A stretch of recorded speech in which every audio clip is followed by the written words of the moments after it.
Right. Welcome to the Board of Education working session, November 7th, 2023 at 4 p.m. at the Willis Central Office Building. I'd like to welcome everyone. Roll call. All board members are present. 5-0. 2, approval of the agenda. Need a motion, please? I'll make the motion. Second? I'll second. All in favor? Aye. 5-0. Item 3, public comments. Have anything? This is your time to speak. Moving on to item 4, board member comments. Ms. Becky. Glad to be here. Thank everybody for being here. Good to see everyone. Ashley. John. Yeah, I'd just like to thank everybody for coming in. Let's just go ahead and set the tone of this meeting. This is just going to be a discussion meeting. This is nothing against anyone personal. This is something that we need to do. We need to work together. Okay? We need to not beat a dead horse, but we also need to find a way that we can work together and find those improvements. Okay? That's all I have. 5 assessment results. A, lower elementary, Megan Morris.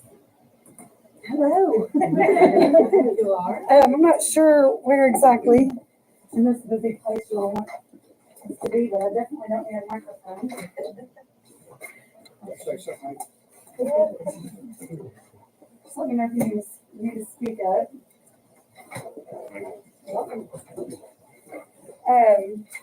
Is this a bad place to stand?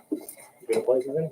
All right, so good afternoon. I'm just going to talk a little bit about where we ended with our scores last year because, as you know, the lower elementary K-2 does not take the Kentucky State summative assessment. Okay, so when they leave us, they take that at the upper elementary, but we are the feeder school to the upper elementary, so whatever scores that they get are also our scores. We feel very strongly about that. We know that we have a direct impact on the scores that they have.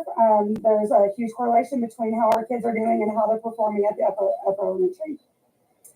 Last year, at the end of the year, we reached 50% of our students scoring on grade level or above on our already assessment at the end of the year. And that's in reading and math, since that's the first time since COVID. So if you want to look at that first chart that I gave you, you'll see those scores. 50% is not ideal. I know that's what you're thinking. We're not happy with that. We're not satisfied. We know we need to do more improving. But again, that's a lot of growth since COVID. On the second page, you will see that 60% of our students met their typical growth. Already gives them a growth score to shoot for that year for each kid. And we had 60% of our students meeting that growth for reading and math. And you can see that chart as well. And that was a lot of growth since we started tracking that in, I believe it was 2020 on your sheet there. So I just say all that to say that yes, we are growing and we are pushing kids, but we do know that we still have room to improve.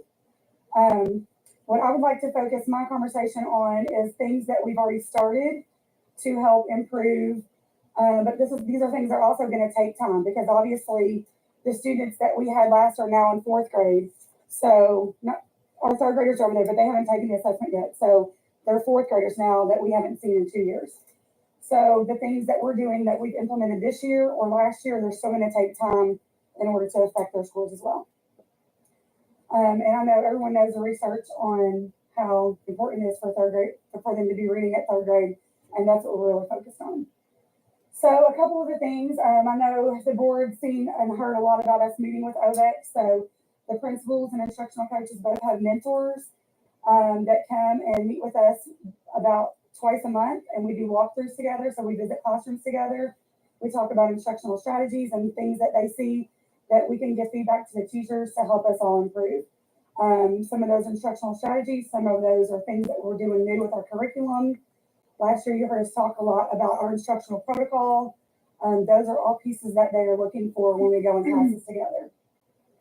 That's some of the things that we're doing across the district. Some of the things I mentioned, you're going to probably hear one of the principals mention later as well. Currently, this year, last year, you heard us talk a lot about the reading and writing curriculum committee that met every month to create a vision and mission for our ELA curriculum. And our school decided to choose a brand new curriculum that is approved on every reports, and it's green and usability and sustainability. And KDE is now recommending that we choose a knowledge building curriculum, and that is called EL Education, and that is the curriculum that we chose at the lower elementary that we just started implementing this school year. You will not see the impact of it again until not even the next school year. It's going to take time. But that is reading and writing integrated together along with science and social studies. So our kids are getting more science and social studies than they have in the past. In that curriculum, every 2 weeks there's an assessment, and that's a lot of quick turnaround, but since it's new, Ms. Smith and I felt it was important to meet with each one of our teams after every assessment and go over those assessments to dig into the data. So we are doing that, and we're tracking how students are doing and looking at work samples. A few years ago, we chose a phonics program that we realized after COVID that was not working for us and wasn't good enough for our kids. So we chose a more explicit, systematic program last year. So our third graders now had it for 1 year. Our current second graders are now on their second year of that phonics and phonemic awareness programs that we started. So the kids that took the test last year, those things would not have impacted them. Again, along with the curriculum committee, this year we have a math committee that is looking for a high quality instructional resource, just like we did with the ELA program. Our first grade team is currently piloting a program, a resource called Illustrative Math. I see a typo on my notes there, I'm sorry.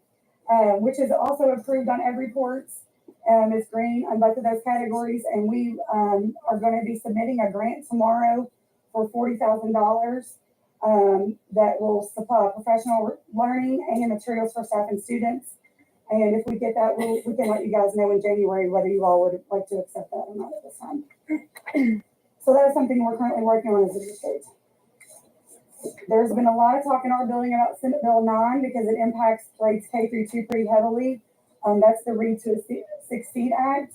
And it's requiring all students who are in Tier 2 and Tier 3, that those are the struggling students that need more intense interventions, that each of one of them basically have a reading intervention plan. It's basically like writing an IEP for lots more students, but not as in depth. And those students are not special ed, they are just receiving interventions.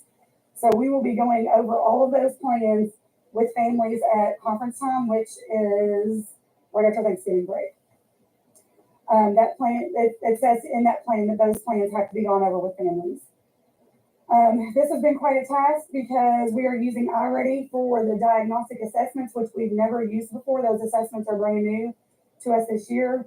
But in Senate Bill 9, KDE approved iReady to be a universal screener. They also approved it to be a diagnostic, to also be able to use their diagnostic assessments. So we're using all of those since they are KDE approved.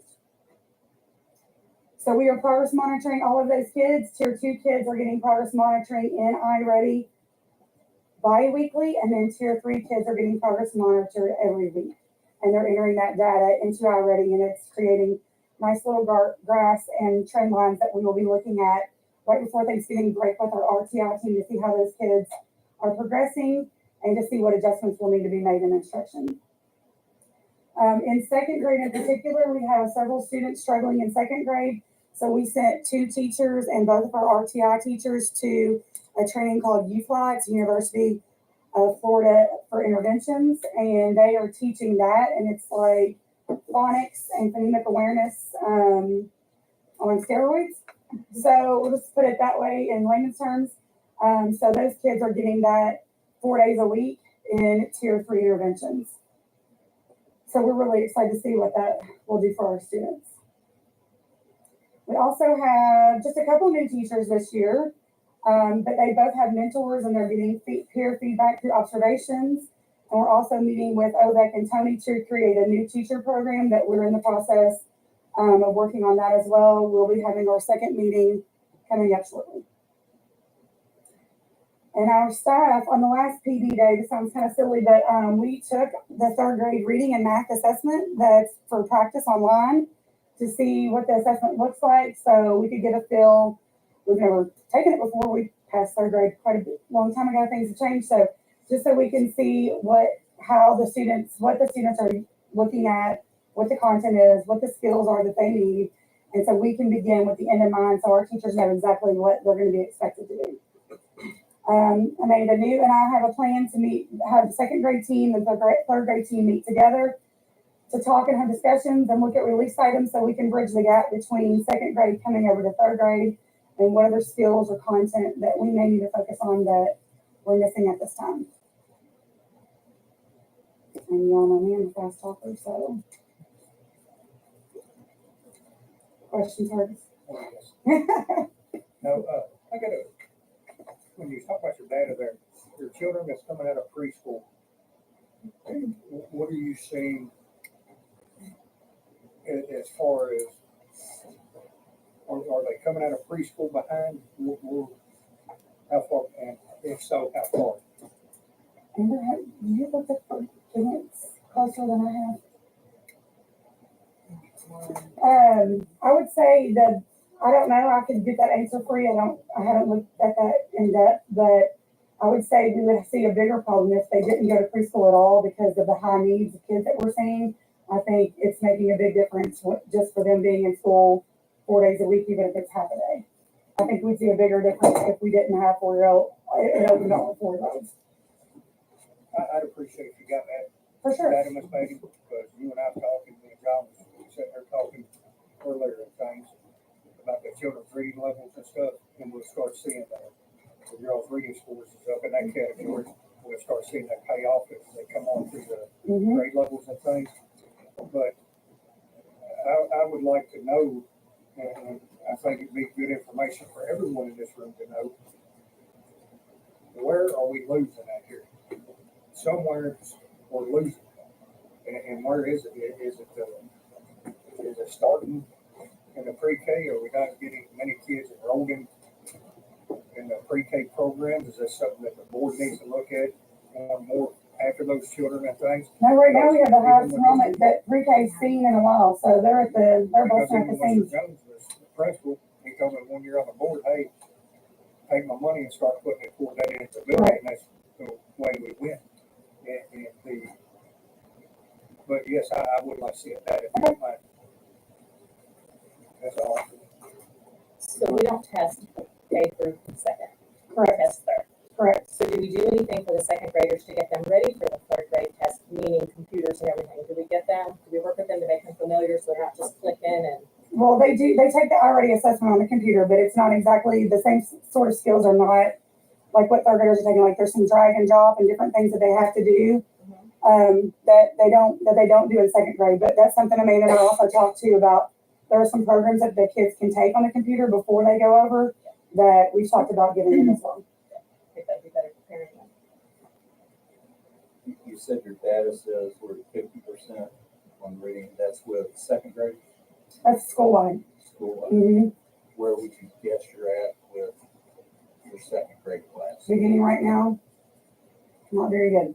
Not at 50. No. So I guess all the intervention strategies that you're talking about, all those are trying to pull those kiddos Correct. up. Since we have so many struggling students, it would say that it's a core problem. So that's why we're trying to change the curriculum of reading and math and the phonics and the phonemic awareness, those things that we're giving to all kids. Since we have so many students that are not meeting proficiency. Does that make sense? Hargus kind of made a statement of what I said back when I was a principal, but I'm a big believer if we're ever going to have systemic change, your building is the key. Right. Because if we get them right with you, then every principal from there on out, I feel like we've got a right to be able to say, now I hold you accountable. Right. We send them to you on pace, and then that will work its way up to the middle school. And we're going to say, they came to you on pace. If they're not still on pace when they go to high school, then we need to be talking to the middle school. And if the high school is getting them on pace, they should have no excuse not to be able to do very well. So I guess a lot of talking to get to the question of what can we do? Have you gone to any type of a conference or anything that's given suggestions on we need to, I know it's a dirty word, but do we need to hold kids back in your building until they're ready? We've done that a few times recently, and those kids are still, it's not working. Do we need a summer program, or do we need an after-school program that just floods them with information and just works them until we get to where we need to be, or? The most successful program we had was when we did that really long summer school that summer that we can't really afford to do. That summer that we did like 6 weeks, because 2 weeks when you're reading behind is not enough to do, and not enough to get you caught up. You know what I'm saying? Yeah, I would almost, in my own mind, think that they almost need to be in a reading and a math program clear through the summer. I know no parent wants their child to have to go through that, but we also know what happens if they don't get up to speed. Right. You're basically cursing them for life Right. with struggle. So, I mean, I would rather give up my summer and have my kids on pace to be successful. So, I mean, I would like information on other schools or other districts or state-sponsored programs in which we can do something to try to be able to get them when they leave your building to go to the next building.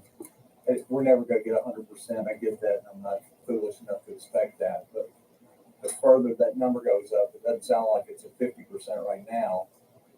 But if we could get to 75 or 80%, our whole district, I think, is ready to fly at that point. I mean, it may be gradual, but I think all of us are ready to take off if we're getting kids.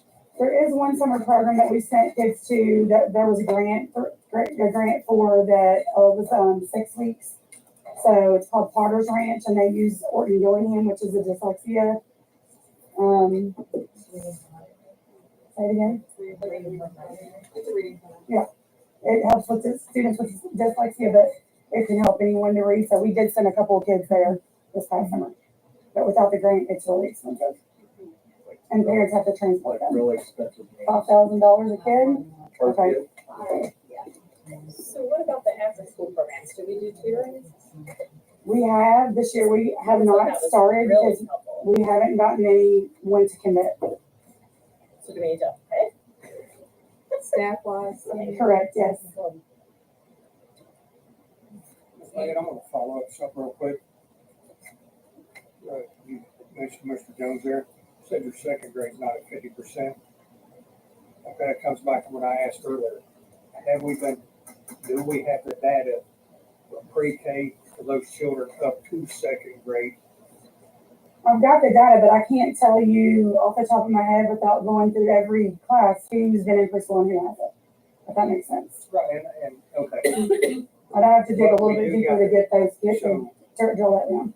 so did I guess my next question is, if those children coming out of first and second grade, are they holding about the same, or It's kind of hard to tell and already because in kindergarten, they can't score below a certain amount because they can't be 2 grade levels behind.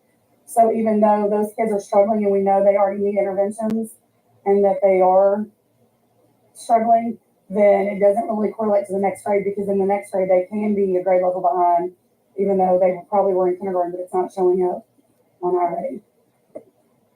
Megan, I've any got other ways that we can test those children? Do what? Is there any other ways that we can test those children? We're giving lots of different tests and letters and sounds and an assessment called SNAP. We're giving them lots of other assessments. But we always have that summer slide that happens. Discuss it. Just giving you the truth. You can look at that chart and see that. Is there something, and I think this will affect every building, but is there something we can do, because, you know, we hear the data is a year out and then it follows up. Is there not anything we can do, like a 30, 60, 90-day review to see where these kids are? I know that's probably, we need to be monitoring where we're failing, right? We don't need to wait a year and say that didn't work. So is there something we can do? Does anybody have any creative ideas of how we can check the progress? Something to think about, you know what I'm saying? we get data from iReady every fall and winter and spring that we're following up on. And our CSIPs and the CDIP are living documents that we have strategies on that we touch base on as we go through. So I think that Then where are we failing? do you see what I'm saying? Is there something else that maybe, and you don't have to answer today, I'm just Well- saying, think about it. What can we do to check the progress of this, that we can follow up, that we can meet back every couple months and say, hey, we're seeing growth, this is working? Well, and I love the fact that you're doing assessments every 2 weeks and reading and writing integration. So you are getting some data there, correct? That's good. But how it correlates to when they get over and take the test, that's, that's a different Well, jump. But I'm not also, really saying like test, I'm just saying individual, are we on pace? Like John's saying, when we send them, is there something that we can do to keep track of these students or grades? This is working this couple months, hey, that's really good, now we'll implement it for second grade. But that way we can keep track of these kids so that they are on pace. And to go a little bit further on this, Amanda's comment there, you said you test every fall, winter, and spring. Do we test them children as soon as they come back? within the first 6 weeks or 4 weeks of Yeah. school, it's whatever the Senate Bill 9, it's the first 30 days of school that it has to be done. Right, that's Senate Bill 9 now, but in the past, had we tested those Yes. children? Mhm. So when we test those children, how accurate would you say those tests are? Like you said, come out of summer slide and stuff. How accurate are those? No, I'm sure they make growth up, I think they make growth right after they take that assessment with just more, teaching and being back in school and getting more exposure to more content. Have you ever looked at teaching forward? So- Teaching forward, I call it teaching forward. At the end of the second grade year, take the last, once the SASBS testing and stuff done, take the last 3 weeks of school, start teaching what they're going to learn in the next grade level. We do So that with maybe kids that are, the kids Maybe that are offset the summer ready for slide. that, but the other kids, we're still trying to master the current content. So they're just all the way behind that coming out of preschool. I'm I've not got saying data. Oh, you can say it, I will. I I've don't got know that data that's from last It's year's nothing personal. It's, last year's K-Screen tested the children before they came to kindergarten, so it's this year's first graders. 82% of them were below average cognitively. I didn't hear what said, Mr. Drury. 82% of our starting kindergartners last year were below average in cognitive ability. 17% were on average. The state average is 68% are below average coming out of kindergarten or going into kindergarten, coming out of preschool going in. So we're 82%. That's cognitive. There's physical and language development. Would you like to hear it all, or just you? No, I'm just, Yeah. Tony, we've got to figure out a way to, apparently we're missing something here. Yeah. Yes. And where is it? What does the board need to do to help the site bases, to help you all to get these children? Yes, we all understand, we're not gonna see in a year, much like Mr. Jones has said and things, as Marcus brought it up. Well, we're missing something somewhere. We can't have all these eyes on this and say, oh, well, we're just gonna accept this. We can't. And if it means spending more money down on that end, I'll be the first one. You all know how I am when it comes to spending money. I'll be the first one to say, hey, let's put the money in this down there. All I can say is that I know everyone's working really hard, and I'm not saying that's what you want to hear or that you disagree. But I think if we knew what else to do besides the things we were doing, we would already be doing them, because we don't want to be in this situation either. Is the OVEC mentors helping? Yes. You're seeing improvement with that? Well, maybe they have some ideas. We're not seeing return on investment of the last 2 years yet in her growth. Everything we've done is building and building. As far as the curriculum realignment, the adopting of new curriculum, the math stuff we're doing, the coaching, the instructional protocol, that's all an investment that will take time to see. Disagree. K1, 2. And I agree with that. Yeah, and then in the other buildings, it will take time as well because it's new for teachers. We train teachers, then we lose teachers, bring new ones in and train them. So it takes time. But yes, we are missing something. We're missing a culture of, we want to do good on the KSA assessments. We want to do good on any assessment that we get. We're missing that drive. And are we a part of the problem? Are we excited about it? Maybe not as excited as we need to be around children. Is the community as excited about it as they need to be? Maybe not. So when we're not excited, community's not excited, kids aren't excited. We're missing something as a community. I would Not just just like to as a see school. since I've been on this board, and Megan, you can have a seat, you've been in the hot seat, we'll go ahead. Thank you. There's a lot of you just. You are welcome for me going Oh, first. oh, come on up. We didn't pay for you, stay here, maybe you should sit down. Oh, I I'm sorry, Dave. Oh, I'm done, I'm sorry. I'll try to answer for you. In all honesty, how is the parent involvement in kids' education? Pretty low. And that's definitely a missing component. I mean, it takes a village, we all know that. And all of this isn't on you all. What can we do to help families, not just parents, but families? Because we know we have aunts, uncles, grandparents, foster parents, everybody. Bring them on board to help these kids so that it's not 100% on you all. We need to help them understand how they can help their kids. Do you all have thoughts about that? I was sitting there taking some notes as Megan spoke, and I feel like we have to think about the things that are in our community and what's not in our community. And we don't have, we've got a very limited amount of resources for parents to place their kids for childcare.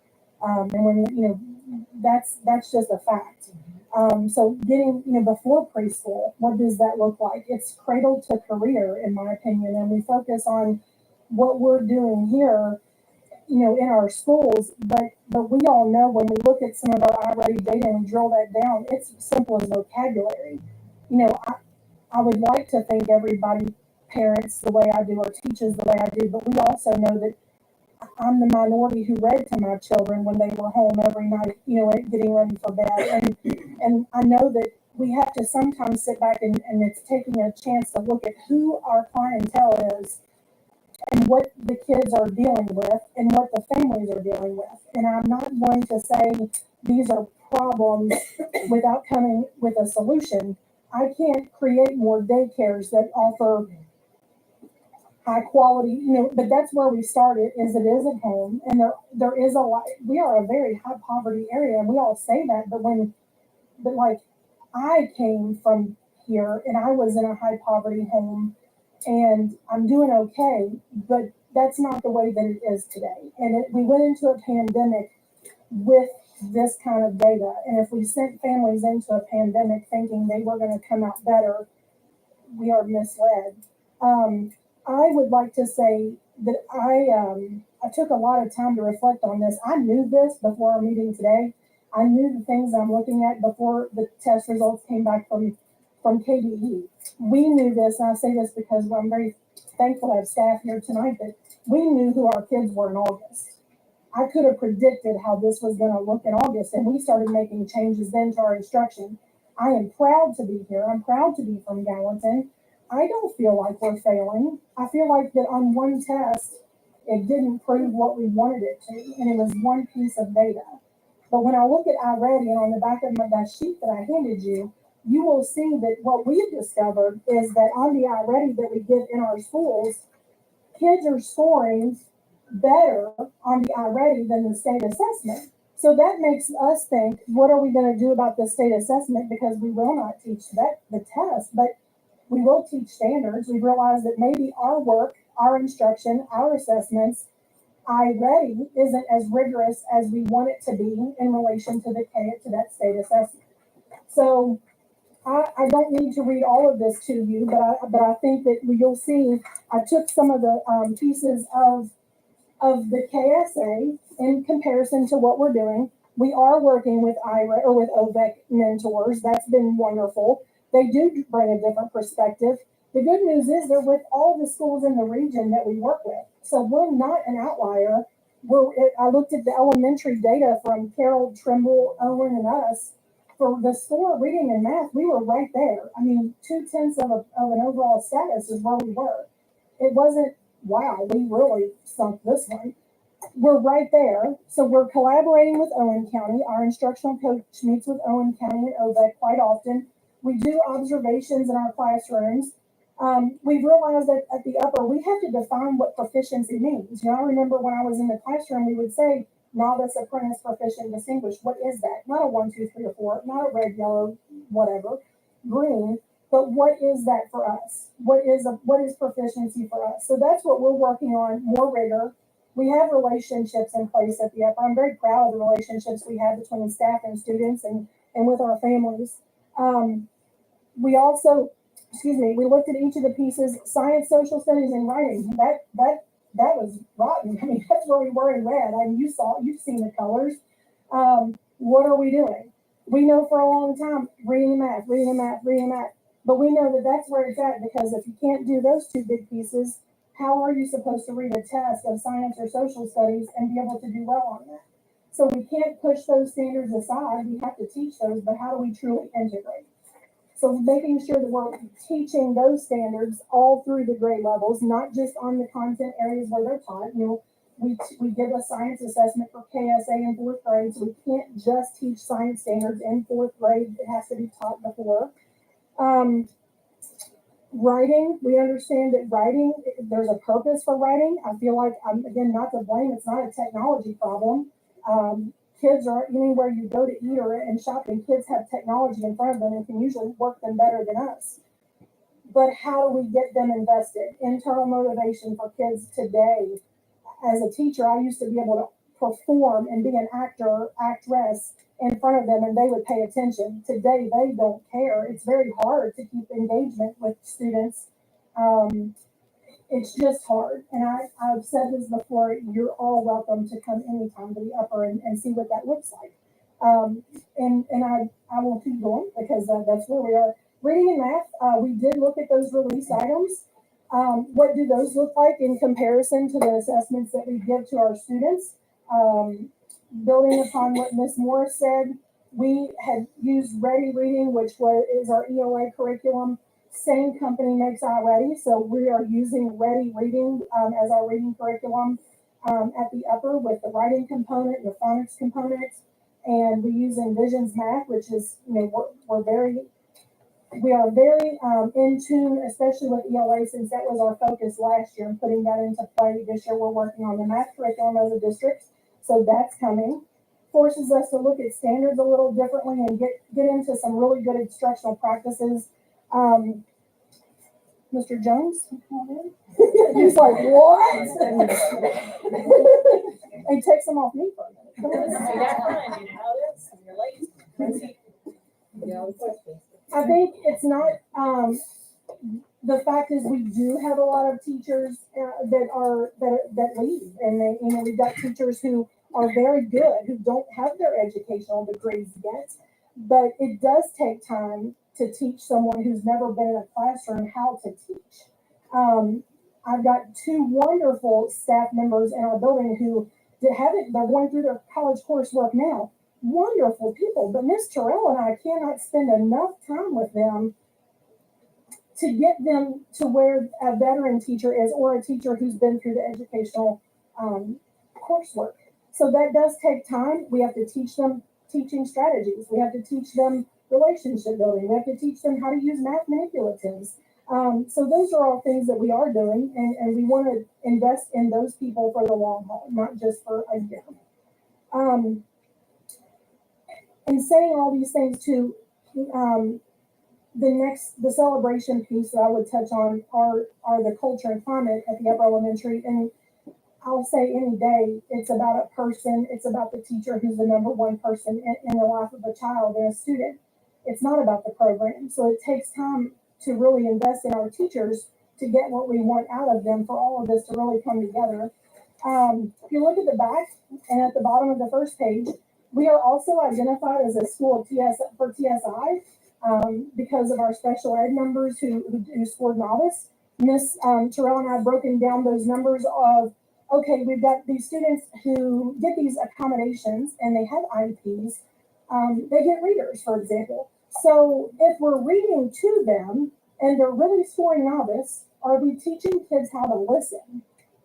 If we're providing an accommodation to them, how are we teaching them to use that accommodation? So that's an example of the work that we're doing at the upper, because we have a lot of students who have individual plans. Are we identifying students the way that we need to for the right accommodation? So we've had that conversation. And what does that look like? How do we hold all of our students accountable? we were in TSI last year for special education, and most schools, most elementary schools that have a TSI status are with students with disabilities. Also, we have a lot of students that come in with disabilities who have a high need of more resources than can be provided by a gen ed teacher or even the special ed teacher that we have. A lot of emotional behavior disorders that we have are what soaks up a lot of time, and we will continue to do that. But that is a fact. That is not a guesstimate. That is not. I mean, we're utilizing every adult in the building to build relationships, to provide breaks to our students who are sometimes noted as EBD students. We don't have an EBD unit as some districts have, and that's of no fault of anyone. I feel like that's just something that maybe hasn't been a need in certain areas, but it's a growing concern, in my opinion, for the amount of students that mental health and EBD together. Mental health is definitely not.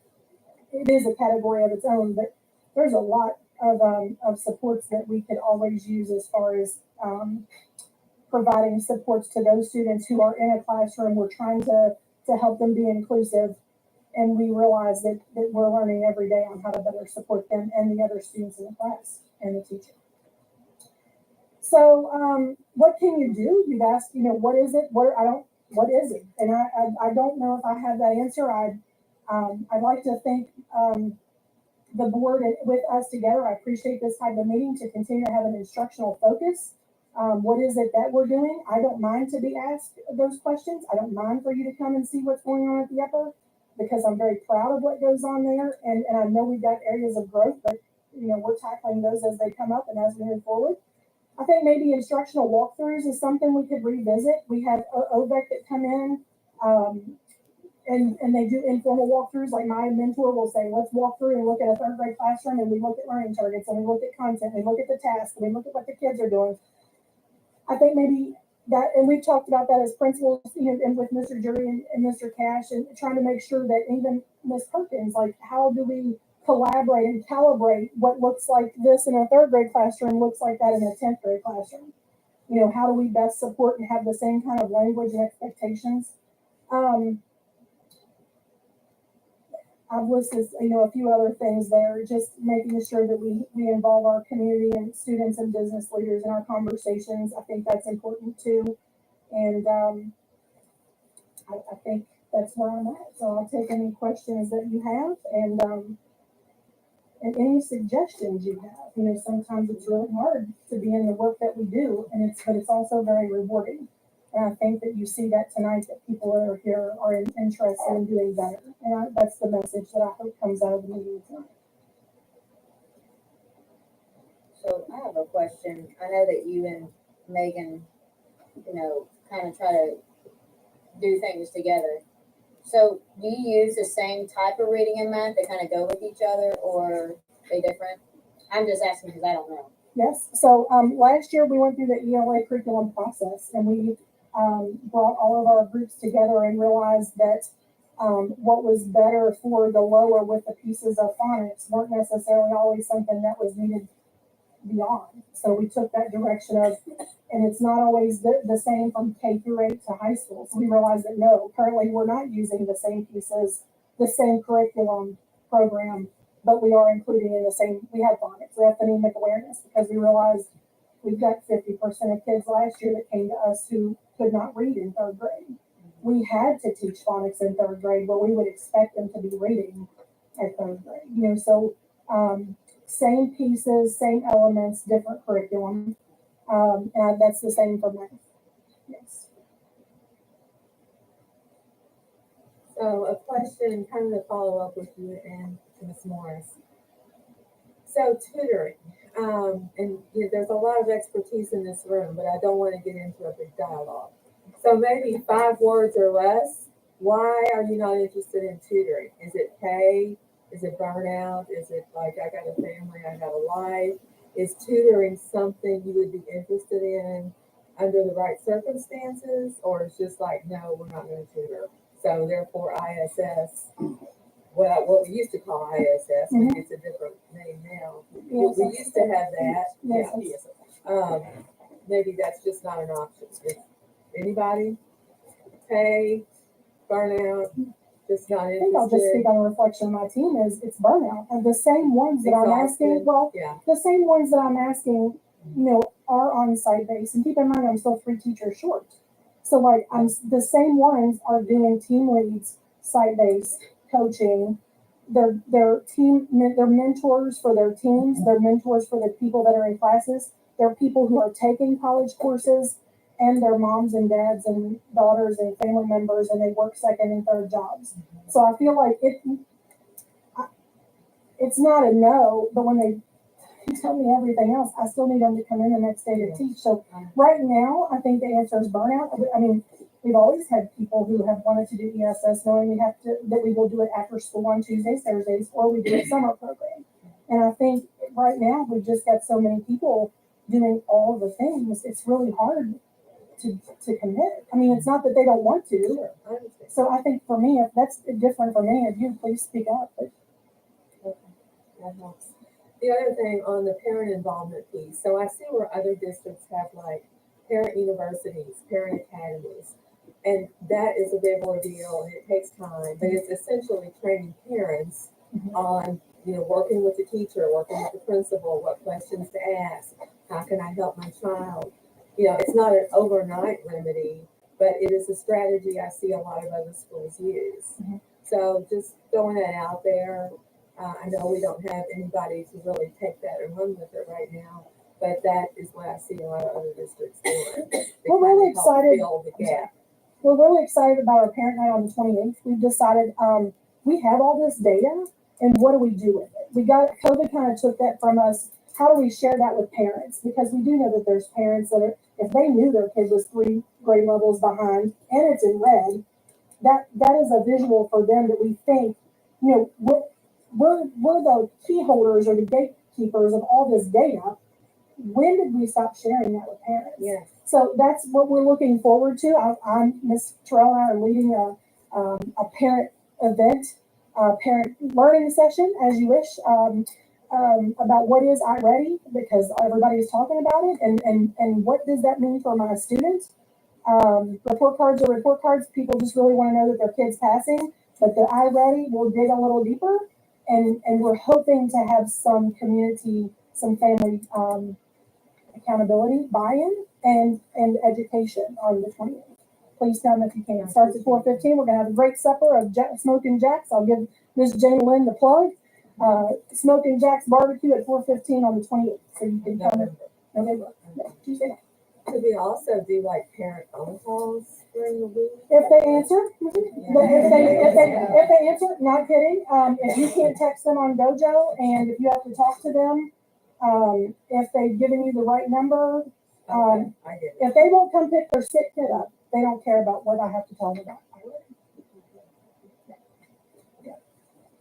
What about, I know we talked to, I think I'm using the right terminology, but we had brain breaks or something in the last couple of years. We still doing that? Because that's good for the student and the staff. So what is the lower elementary? Megan, you're back. How many breaks throughout the day are you giving these kids and staff? Like, are they just getting the one recess or they? No, they get several. Several, they Yes. do? Okay. Amanda? Same, organized, they got the recess, it's in the schedule, but several within the classroom. Mr. Level? Go ahead and jump in. Brain breaks, are they having none? No, I know Izzy told me. tell her I'm sorry. High school. So we don't have anything that we call brain breaks. Obviously our kids transition from class to class and they get a 5-minute between classes. So that kind of gives them a moment to decompress and. But what about our staff? I mean, is there something we can encourage? I mean, staff needs a break too, right? You need to get out there and get that fresh air. Is it something we can put in throughout the day? I don't know. I mean, I just graduated like 10 years ago, so. We have to hit a certain number of instructions. We need another major. We're all on board for high school. Yeah, so it's kind of hard to do in the high school area. But is that something we need to look at? I mean, nobody wants to work later. I get it. But if we extend the day by 15 minutes, but we include a break in, you think that's something that's going to help? We really need to look at the options. I was gonna middle school, that just causes more chaos. I know, right? Lost him on that one. Keep raising me Yeah, lost him. I think some of the issues on that, I mean, a lot of our teachers are having other classes, we don't have those substitutes, you can go on, things are going on. So I think it's definitely something that I would consider. So Mike, I got a couple questions, and this is for anybody in the room. You mentioned it, Megan mentioned it there a little bit. This is for anybody in this room. How much do y'all feel technology affects teaching? I think that's, Don't depends, depend too much on, I guess, should be my question. I think that there's a lot of, we battle, and I know more from upper, or high school and middle school, the battle of the cell phone. You know, that's a huge piece of our discipline and social emotional piece. We acknowledge, also that kids have been on technology for a really long time, you know, so, but we also aren't gonna fill that with paper or worksheets. So, offering hands-on learning and offering, it's project-based learning and inquiry-based for social studies. And, we realize that that's a piece, that we can improve on, because I think while we're still close to being out of COVID, everybody was on technology. So, and it's not engaging to students, as I said, you know, you could used to put up a really engaging video before to support your instruction, and now they aren't really interested. So I think it's depending on the situation that you're asking specifically about. I'm just talking about in general, you know, when kids go to classrooms, everybody's got a Chromebook. Do we depend on those Chromebooks too much in the classroom? And because kids are technologically based, do we depend on them too much? I think we're moving, I mean, like, no, I would say no, because, and then also kids are busting through everything to get to the things that they're not supposed to, you know, so it's also then turns into, I'm not dealing with that as, you know, as a discipline issue, but no, I wouldn't say that that's something that we're not replacing our people with technology to teach students. And I mean, I would say no. And you made a comment here in your notes. Says when a student has an ineffective teacher for 2 years in a row, that dramatically changes their trajectory. Why would you have an inadequate teacher for 2 years in a row? Depends on your building layer. But that's why I'm asking, why would we? Why would we keep staff? I would rather, and you all may disagree with me on this, I would rather see us work short than to put a teacher in front of a child that cannot teach and keep sending them through and stuff. I think that goes back to your building leader. If you've got a staff member that you're not coaching and giving the best that you can to them, you shouldn't keep an ineffective teacher or any kind of person in education. When I put this, I'll put, because I have my staff here with me, I was not speaking of any of you. But I do think that that's an important piece of, yeah, that's right. It also depends on who you had when you took over, that you might not be able to get enough documentation to support leaving. I could even add to that, if our retention problem is that every building is replacing 6 teachers every year.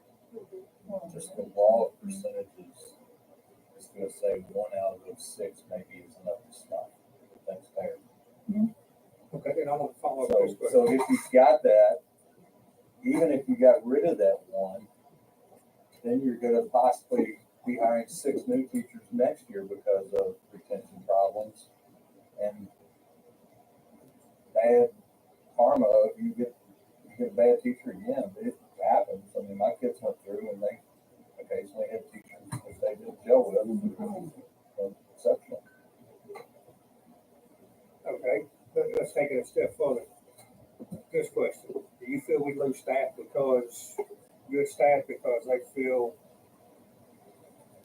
I think the nice way to ask this, I'm just saying, do you think that we have lost staff and stuff?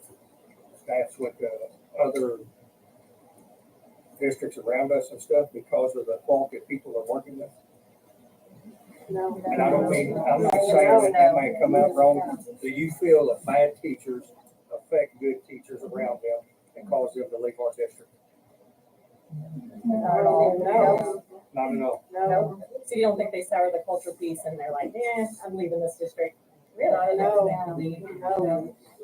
I've been doing our exit surveys. So, I live here, I live 2 minutes away from here, over here in this town.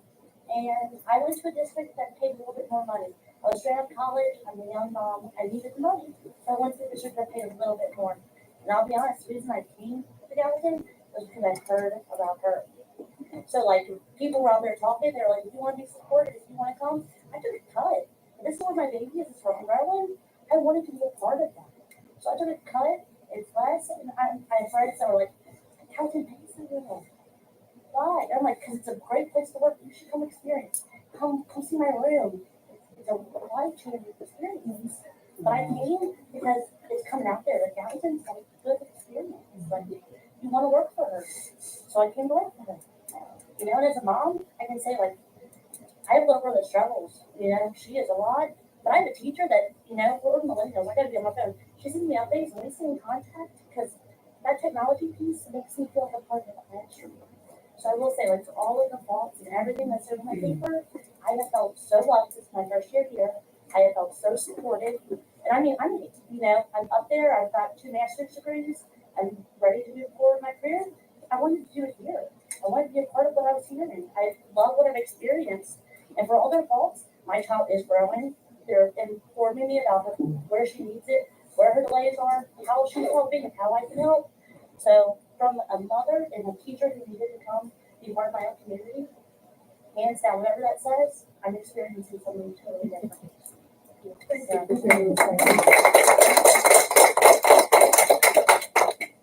any questions for Amanda? I got one more.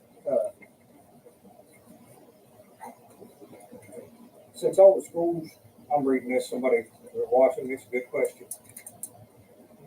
Since all the schools says it's about preschool, so forth, what data show when they come into each grade level, that the student will show at least that grade advanced now. What, the data show if those children start with in the preschools and stuff, that's like kind of what I asked Megan earlier. If that child is advanced and advancing coming out of our preschools, would that child still not show advancement each grade level as they went through? And then if we see a child if a child hits a certain grade level, and then all of a sudden that child's not advancing no more, where did we fail at? Well, I will push back a little. And this I'm is not for saying any that person we had failed. I would look at the whole child to see what's happened and could that be something outside of our control. I think so quickly right now in society, it's the school that needs to fix everything, but we're also to blame for everything. So if we're truly looking at the whole child, did something happen, or are they now in a situation with different family members, or all of those trauma pieces? I also think we look back at what happened for us what was it? I think drilling down where it comes back to who your kids are, knowing who your students are and their families to be able to help them. If it's academic, what are we doing? Was that not the right intervention? Did that not work? What are those questions? So I feel like we've had a lot of growth. We are also working behind. I mean, we've got a lot of students who are more than 2 grade levels behind. That brings up a good question, Amanda. Megan said it, now you've said it. We continue to say we're working behind. Mm-hmm. What do we need to do as a group, as a board, and all of us to say, okay, we're not gonna work from behind no more. Mm-hmm. Where do we go and say, this is where we start working at here? Mm-hmm. We are teaching grade level standards in 3rd, 4th, and 5th grade. So all students, regardless of their disability or anything, are getting exposure to grade level content, to the standards in their classrooms. We then have to pull students out and give them extra supports when they don't know how to recognize letters. And so we have several students in the upper who don't know their letters or their letter sounds. So while you can imagine how hard that is, trying to give them fourth grade reading passages about science when they can't read.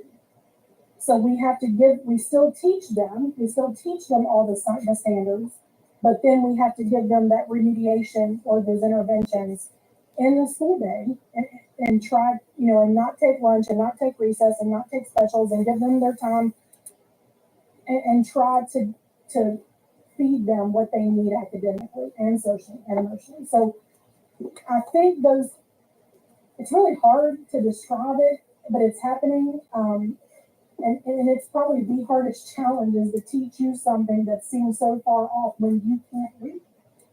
But we're doing that daily and we're trying really hard to grow kids. And we are growing kids. We're never going to see it on the single state assessment. And But it comes back, okay, you said you got them at third, fourth, and fifth that can't read. What was the failure? I'm not sure that there was a failure. If you got a child in fourth or fifth. I would grade love that this. can't I would love to blame parents. I would love to say some people read, I'll should. blame the parents, that's where the. I would love to say, okay, we don't have quality daycares. I would love to say, but I don't have time to blame. I just know that we're still plugging and chugging every day. If the parents, why don't y'all bring the parents in and say, look, here's where your child's at, you're failing your child. They won't come in. I wish I had that answer. I wish I was able to answer that with confidence. But I'm not saying we don't have things that we are actually, we are working on. But I'm proud every day of what the kids are doing and what our teachers are doing. And I think that's where you had asked, like, is it because of toxic people that people leave? No, I think sometimes it's the toxic feeling that we aren't doing enough as educators. And that's just not, the pipeline is dry everywhere for teachers. And my fear is that we're not gonna have many public schools left. I feel like that we have to take care of who we have. I'm not saying keeping it in it, And I've said it before, and I will tell anyone in this room, education as we know it today, good Lord willing, we're all still living in 10 years, will not be as we know it today in 10 years. Maybe less than that. I agree. It's I'm open for your suggestions too. And as always, the door's open at the upper, so please stop by when you can and we'll walk in classrooms and we'll talk some more. So Thank you. Mr. Matt Levin. I've been sitting here sweating for a while.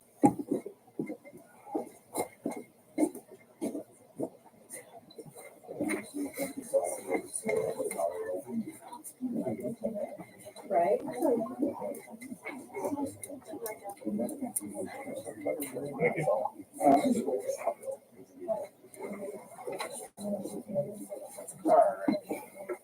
Sorry, but I do everything with slideshows. It's just how I do things. So probably the technology piece in me.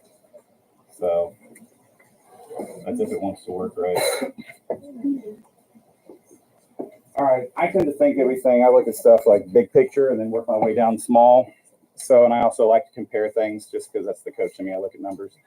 So that's kind of an overall view of the last 2 years as I understand it, because obviously last year was my first year. That kind of, the 2022 kind of gave me where we were at. Last year's test is kind of where we went. We're still orange, but in several categories we did go up. So we moved up to yellow. And the whole mathematical formula will explain why we're still orange, and I can break down the math for you later. So overall in language arts, we did go up. We also went up in math, science. I'm gonna give a shout out to Miss McClure because she had those sixth graders and then she had seventh graders last year. So she had the same round of students twice. And obviously that jumped us. I'm gonna call her out on that. That's good. So we did drop in social studies. So my hope is to sit down and really kind of look at the more itemized test scores and students and figure out where we missing this at. My big thing is always looking at what standards and what our priority standards are to give me a better idea of what we need to discuss. Then in writing, we also went up a good jump, and then our survey went up. So those are kind of the numbers. So I went kind of there and worked my way down. This next slide is more of an overall, same scores you saw a minute ago, but it kind of breaks down race, gender, ELL, and economic disadvantage. I was trying to look at if there's any big gaps there. The one I really want to look into is the writing piece, just because there's a big discrepancy there between males and their writing.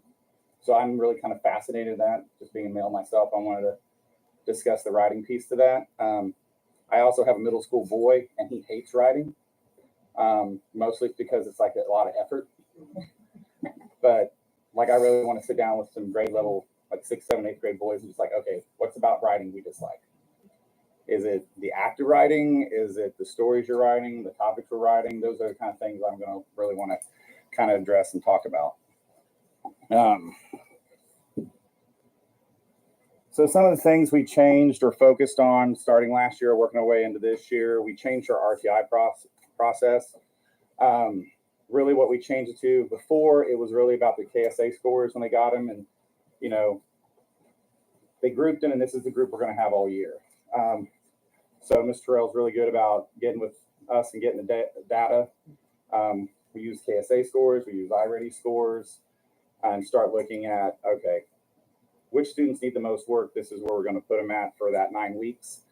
We're really working on, if a student's in an RTI class working on math and they're working on the standards, are they really getting those standards?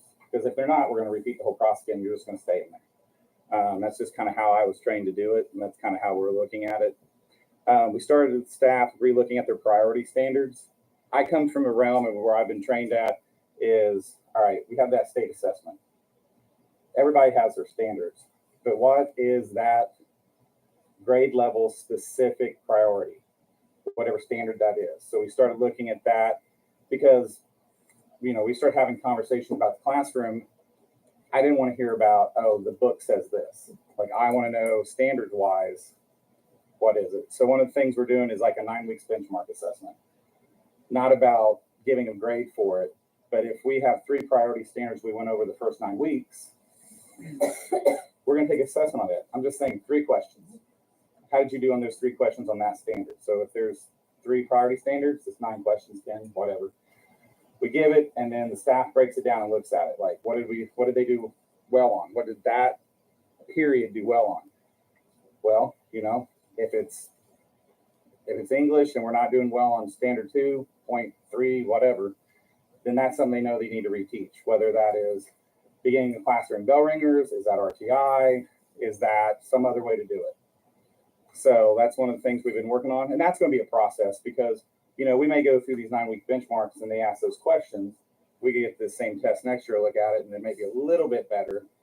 But does that mean we now look at our questions and see if they're the same kind of rigor, the same kind of difficulty? But how are you ensuring that that's happening in every classroom for grade level? Oh, because they email me the analysis and I look at it. I mean, I can click the link and show you one if you want. Probably won't be as detailed, but I mean, are you all having, so it's just interaction between you and the specific people? Well, Ms. Terrell, where did she go? Oh, there you are. Sorry, you're buried in the book before. So we'll look at it and discuss it. We have grade level meetings. So like every Monday we have grade level meetings. I'm usually asking what standards we're going over, what assessments we're using, kind of what we need to reteach, anything we need to relook at, that kind of discussion. Because part of the thing when I came here was it wasn't much, like, it's not knocking anything, it's just the way I was always done things was like, I'm a big data hand. Like when I taught, I was always looking at numbers. I mean, maybe that's the sports guy in me, I guess. I like stats. So that's kind of stuff I wanted to look at in the classroom because it gives me a better idea. And what I'm hoping is between the iReady, KSA, and then 9 weeks, and then whatever else we do on a weekly basis for assessment, we're looking at it and discussing it. I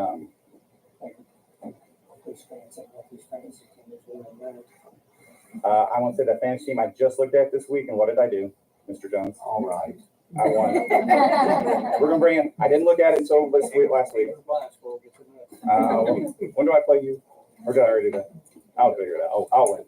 So, PD for staff, we started with priority standards, started that discussion last year. At the end of last school year, those last couple days, we started looking at the priority standards and rethinking about those. How I tend to look at it is the state gives you like a blueprint about what's going to be on the assessment, what's the main priority for that grade level. Looking at that, and that's where we come with those priority standards at. Some of the things we also looked at is classroom management, because obviously if we have behavior issues, then that takes away class time. How do we address that? Did some PD for staff on classroom management, some strategies. Even the way we handle things differently, we looked at. We also had planning for units, how we're going to look at our year, plan it out. That's a living document that changes and flows. We talked about building level expectations, more of just how our students handle themselves, how does our classrooms look, just the overall vibe. I know that sounds hippie-ish, but that's my term I like to use is vibe. How do we do things? How does teachers handle situations? How do our students handle situations? Things like that.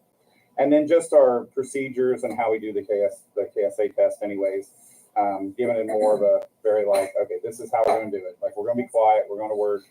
Mrs. Skidmore did a great job with that spring last year, making sure we were running smooth. A big piece of that also is relationships. When we come with middle schoolers, they have a really good radar on whether or not you're blowing smoke or not being authentic. So when we do the tests, I always say, okay, which kids have the best relationships with which teachers? And maybe that kid needs to test with that teacher. That's just something like where I came from. I'll just say, like, in the past, I've seen 2 teachers give a whole building a test because every kid loved those 2 teachers. If you feel more comfortable with a teacher, you're going to test better. Just the bottom line. If you walk in a room and you and that teacher have conflict, then I don't want to be there, like that. You don't want you there, and it just breeds that problem. I'd rather just take that variable out of the situation. Obviously, I always just kind of wrap it up there. The big process right now is multi-step, like looking at the priority standards, and then eventually working our way of like, okay, what questions are we asking, what assessments we're acting, and so it's just going to take some time. So that's kind of where we're at. So, questions?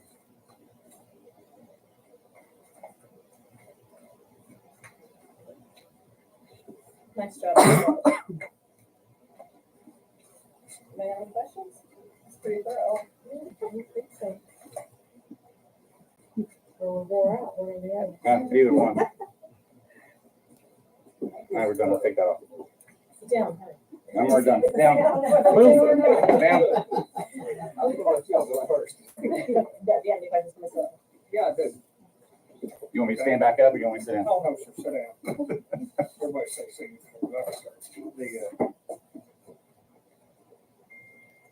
there's a flow here in things. I say, yes, maybe don't y'all throw nothing at me, you were mad. In the middle school, how far usually are those kids behind? And I'm not saying you're all behind, Amanda. It's the only way I know to ask this question. How far is your, on the data and stuff, how far are they behind in reading and all that when they come into the middle school? If we look at the iReady data, they're like, I have like 40. Between 45 and 50% are following 2 or more grades. So it runs pretty consistent, you know, for Megan's building through Amanda's and yours. Because I sit here running the numbers on it and it fluctuates up and down 3 or 4%. Is that, do we see that year after year?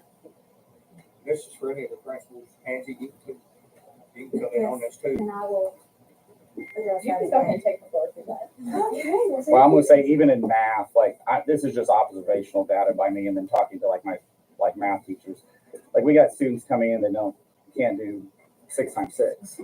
So when you're trying to teach that high level math concept, it's really hard for those students to be able to do that and do the math part. Because, you know, in the real world, they can use calculators. Like, and I mean, every one of us uses a calculator, but on that test, they can't. So you got to try to teach them strategies if they can't memorize it. You do other In the things. middle school, what percentage would you say is 2 grade levels are behind? In math or In reading, subjects overall? probably 40-50%. There's 2 grade levels behind coming into the middle school. Yeah, I mean, if I'm looking at the data there, yeah. Well, I'm gonna ask the other 2 principals how they passed to get to middle school for 2 grade levels behind. we can't get teachers to teach the grade level. If we retained every one of them, we would never, we wouldn't have, you can't retain everybody who's not on grade level. If we did that, there would be kids that wouldn't graduate for a really long time. Since you're academic, sports in high school. Okay, let's ask this question then. This is for all the freshmen. Teachers, anybody sitting in this room? What makes you all retain a child? Anybody?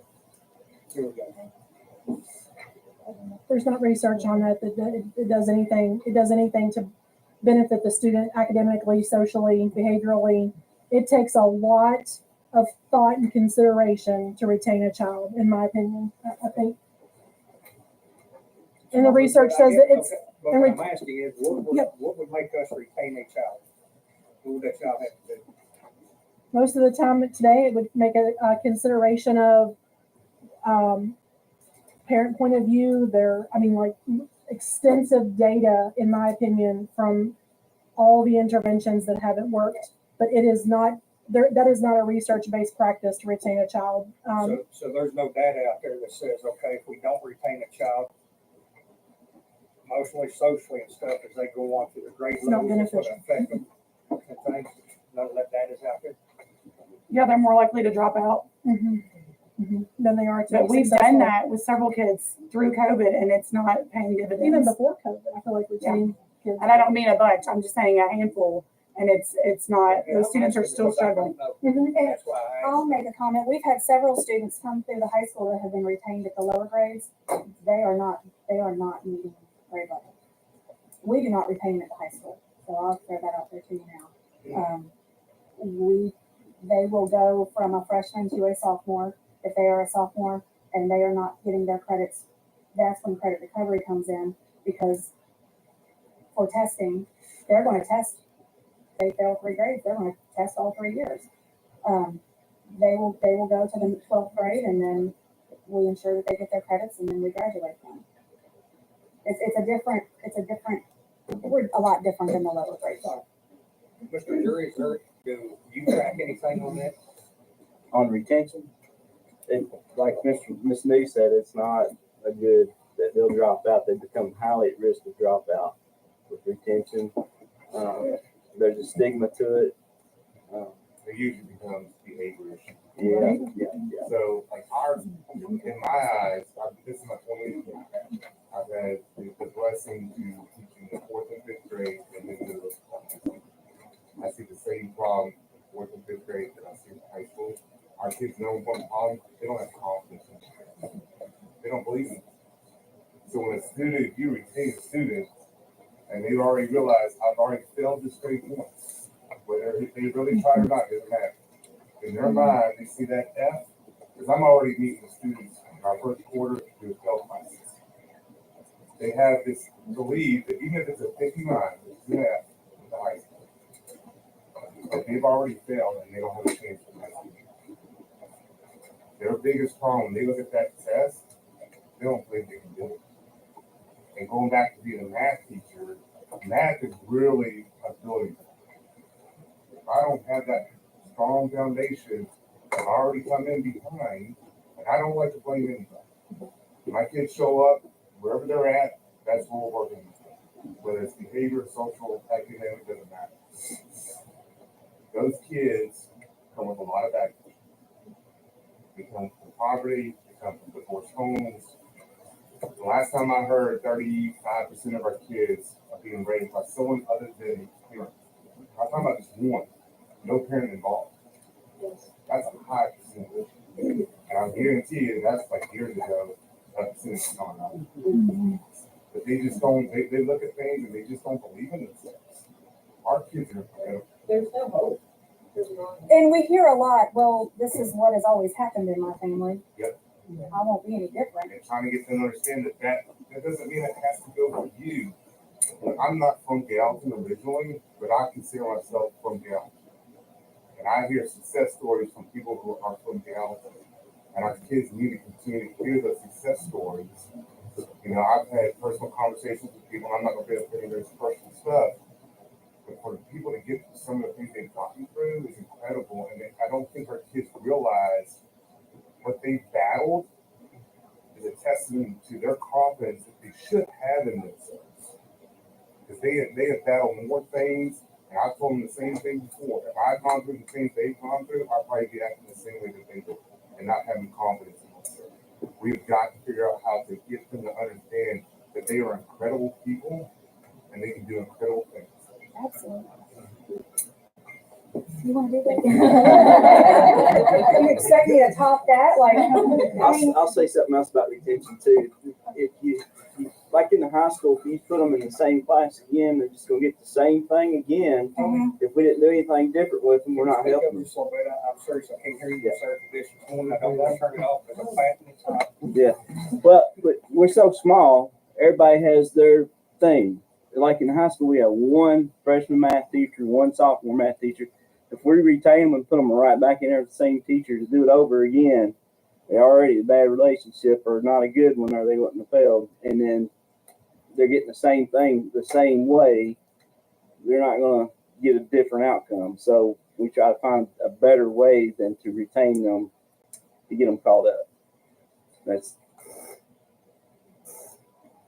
sorry, Ms. Lewis. No, you're perfectly fine. So I will start with our reading and math declined. We had a 10-point decline in reading and math. Our science, social studies, and writing, we maintained. We had a small 1.9 deficit in that, but according to the state, that is maintaining that area. And our quality of school climate and safety survey, we declined 2.6 points.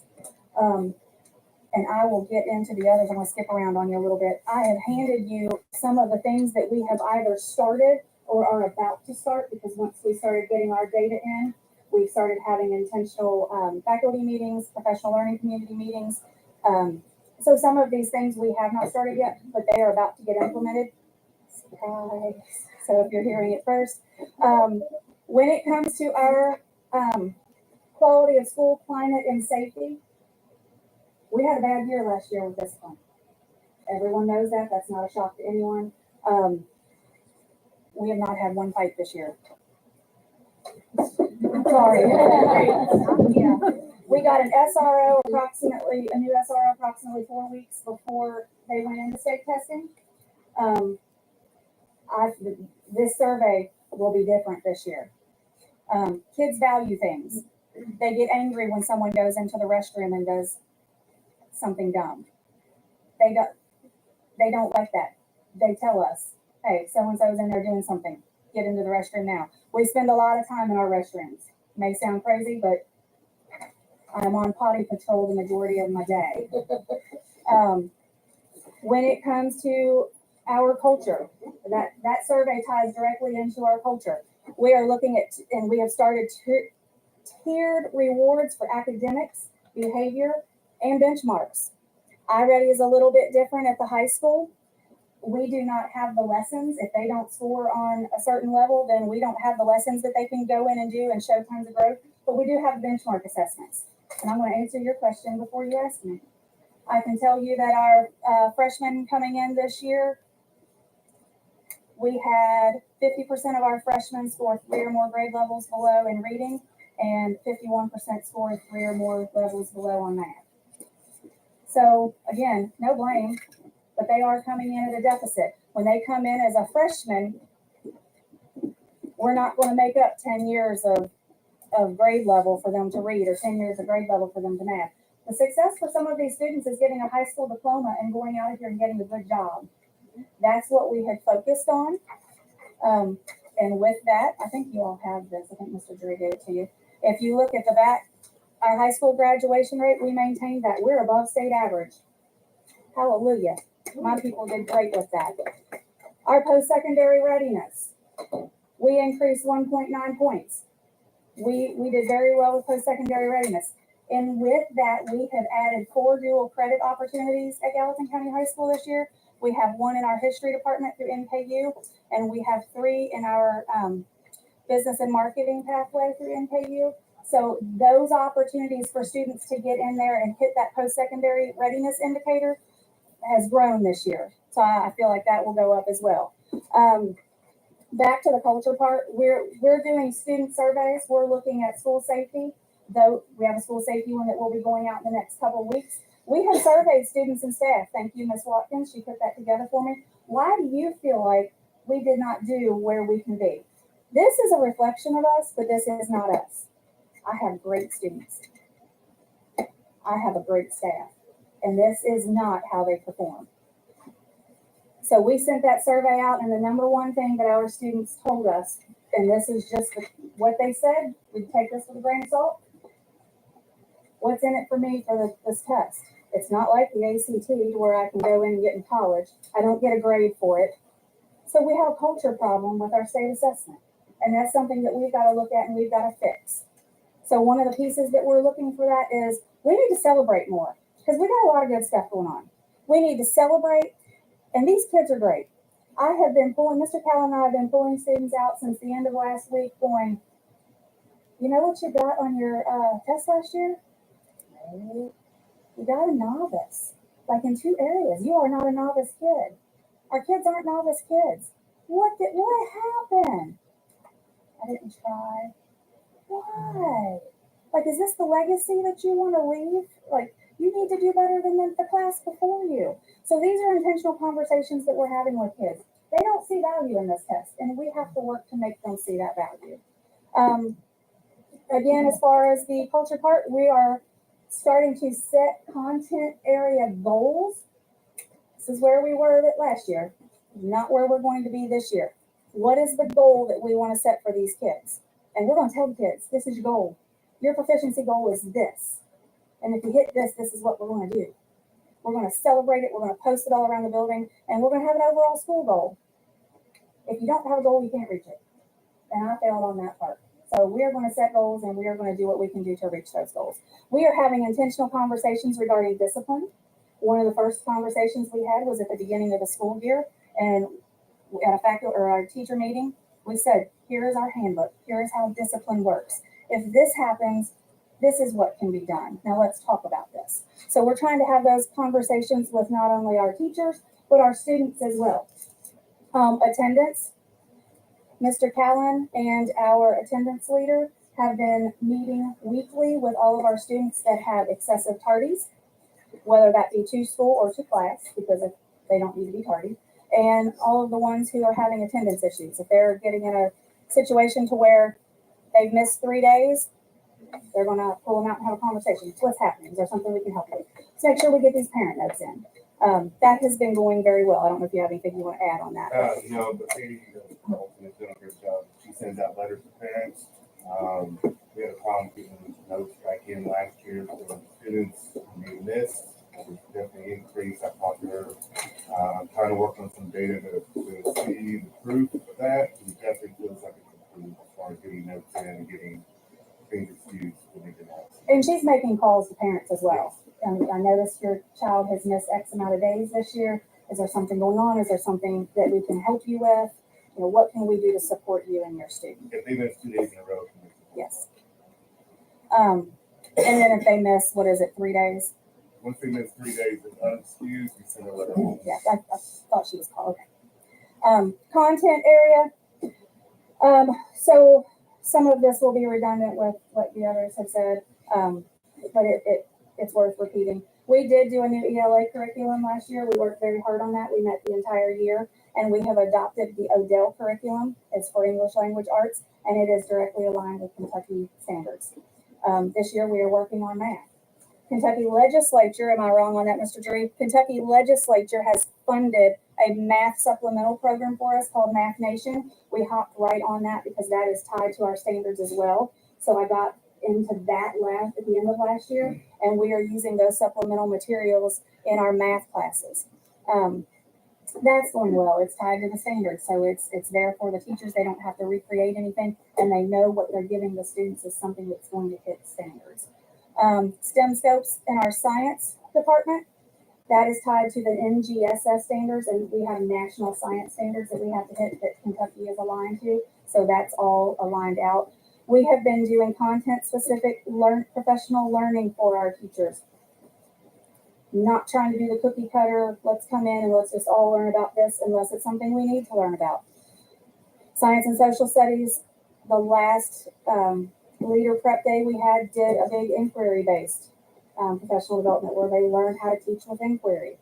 And one of our main focus, because I, in my heart, feel like this is our issue at the high school, we are working on priority standards. We have a core issue, and we have an issue with our standards. We've got to teach to our standards, and we have to address the standards with our students. We have to make sure that our instructional strategies, our lessons are tied to our standards. We have been doing priority standard work in our departments. They are sitting down, like Mr. Jury said. Each one of your teachers at the high school teaches something different. We have a freshman social studies teacher, we have a sophomore social studies teacher, and we have a junior social studies teacher. They have sat down, they have looked at their standards. What are you teaching versus what am I teaching? And how can we kind of split these up a little bit and make sure that we're hitting all of the standards and those priority standards are getting hit a little bit more through each year. With that, social studies and science have created their own benchmark assessments. So they wrote their own tests that are tied to standards that they can give throughout this year. We started that last year. That takes a long time. So we have implemented that this year. We've given the first one. I don't have really data to show growth or anything yet to give to you on that. We have gaps. We have revamped our PLC process. We are meeting with we have our faculty meeting, and then immediately after our faculty meeting, we're breaking up in PLCs. At one meeting, we will have a content PLC. Again, we're looking at our standards. What are we missing? The next faculty meeting, we mix it up. So we'll do grade level. Okay, what's going on with the grade level? Do you have a student in the 9th grade that's doing well in your class, but maybe they're not doing well in mine? What are you doing? What could I do differently? How did you establish a relationship with that student? We have created an English language learner pull-out program, which is going very well. We've gotten really good feedback from that. We have an ELL instructional aide that spends some of their time in the mornings at the high school, and they specifically pull out our ELL students and work directly with them.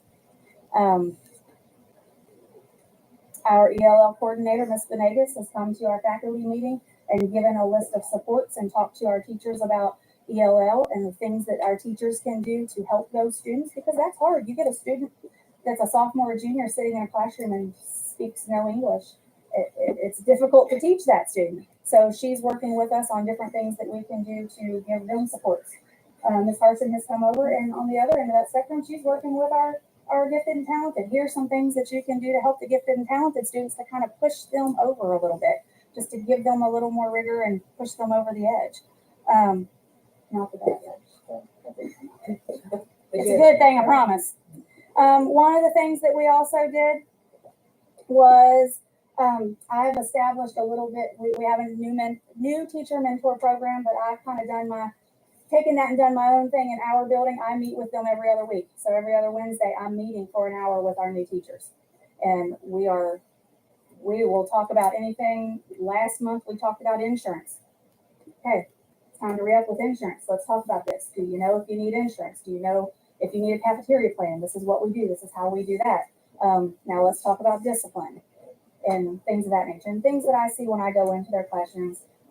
If one of them's having an issue, probably the majority of them are having an issue. And so that is a great time that I get to spend and build a relationship with my new teachers and get a chance to sit down and in a small group, let them tell me what's going on and how I can help them or where they need supports. And one of the most fun things, and if my teachers want to jump in, I'll let them. At our last PLC, they took a practice Kentucky summative assessment. I put them in their content areas. I gave them a time limit. Here's your test. They enjoyed that. It was great, but it's very eye-opening. I took release items that we had and I gave them to the teachers and said, here you go. And the first thing the math department said, where's my calculator? We'll get your calculator. But when they were finished, they got a chance to sit in their groups. They got a chance to talk about those questions, look at how the state, like what is the right answer? What standard did that hit? And how did the students test percentage-wise across the state on that? So gone. how often are you doing that? We have just started that a week ago, 2 weeks ago. Did that answer your question? Kind of. How often do you anticipate Doing that with the teachers, or teachers to do that, I guess? If they're- I did that with the teachers. The students are taking benchmark assessments, but they're going to be taking practice questions. We're going to be using those as bell ringers in the classroom. Okay, so the kids will be doing that. Yes. I mean, we don't have, they will be doing bell ringers and KSA like questions, but we don't have enough release questions to do one of those every single day. But they will be doing those as bell ringers. Most are doing walkthroughs and things of that nature with the, you know, my technology. I have a Google form that sends it, that I punch in, and then it sends, it emails it to the, it's the same one.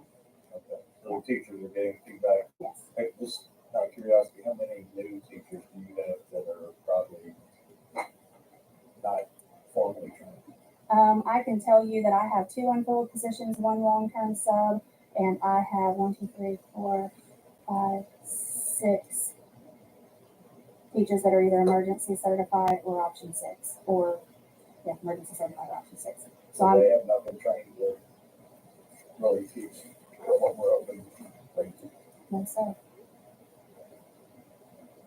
I guess for the others. I mean, Amanda, how many do you have?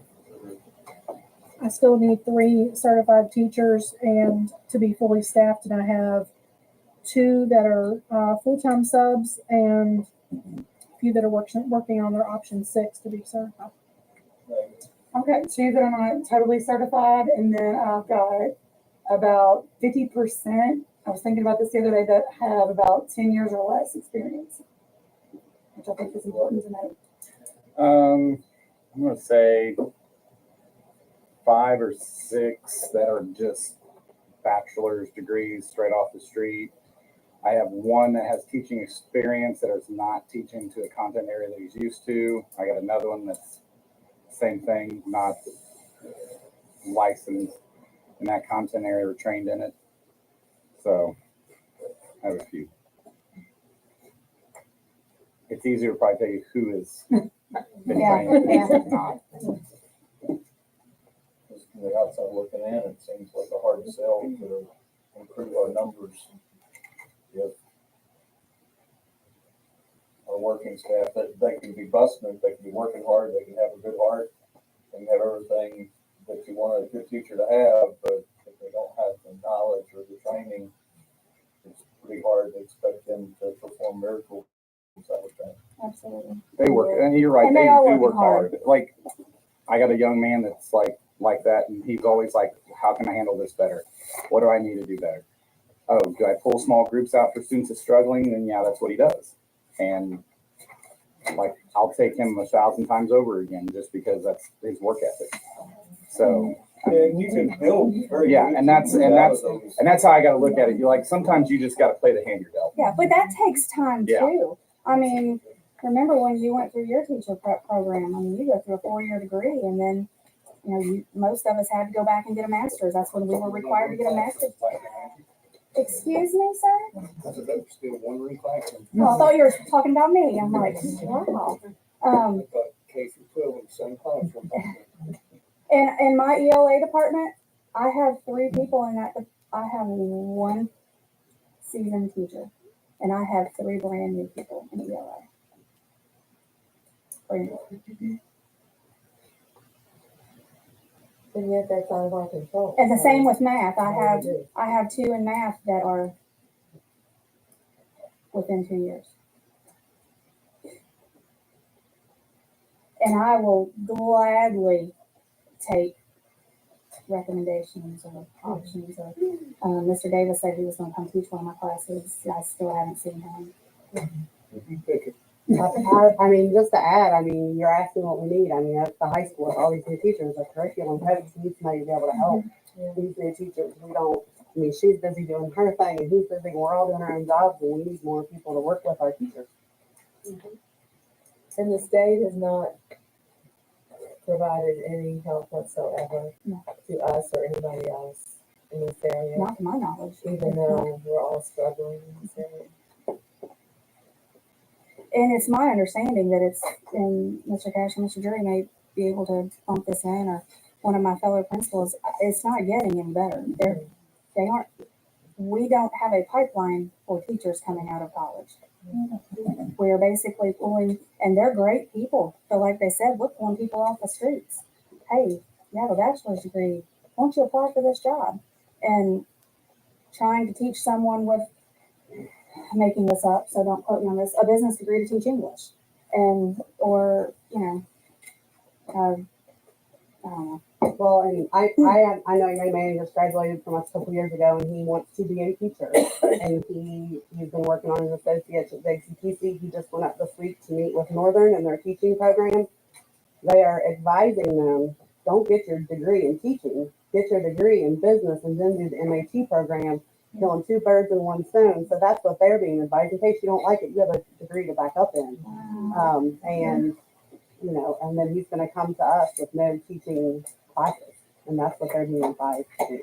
And I was an option 6. Back then they called it an MAT student. So 20 years ago, I went back and I had a business degree, and I went back and got my master's degree in education. And so I know what that's like, and I know what it's like to go to school full time and teach full time.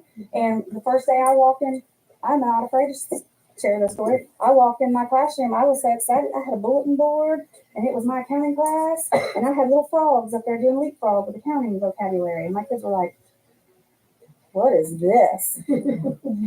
I mean, you walk in, I hadn't been in a classroom, I was almost 30 years old. I hadn't been in a classroom, you know, a high school classroom since I graduated.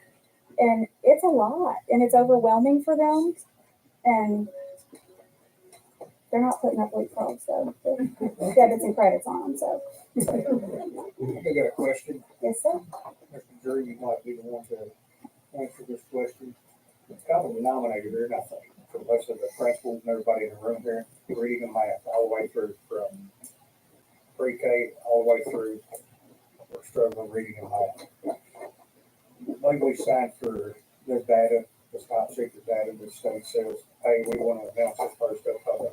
We signed for it on August the 3rd. School district had knowledge prior to that of where we was going to be at before they signed for the data.